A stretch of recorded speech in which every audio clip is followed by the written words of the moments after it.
দেশের বিভিন্ন অঞ্চলে বৃষ্টির আভাস থাকলেও 4 বিভাগে ভারী বৃষ্টি হতে পারে বলে জানিয়েছে আবহাওয়া অফিস। সোমবার 30 জুন আবহাওয়া অফিসের নিয়মিত পূর্বাভাসে এই তথ্য জানানো হয়েছে।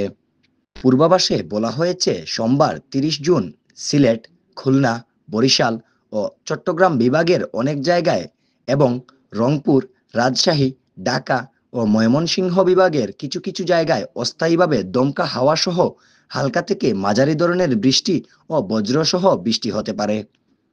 সেই সঙ্গে সিলেট, খুলনা, বরিশাল ও চট্টগ্রাম বিভাগের কোথাও কোথাও মাঝারি ধরনের ভারী থেকে অতি ভারী বর্ষণ হতে পারে।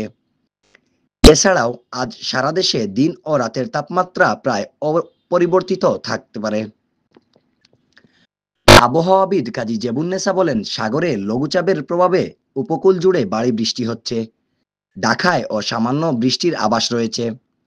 আজ দেশের সর্বনিম্ন তাপমাত্রা রেকর্ড করা হয়েছে 23.9 ডিগ্রি সেলসিয়াস বান্দরবনে। গত 24 ঘন্টায় সর্বোচ্চ 33 মিলিমিটারে বৃষ্টি হয়েছে কক্সবাজারে। এহি আহমদ, সিলেট ভিউ ডেস্ক।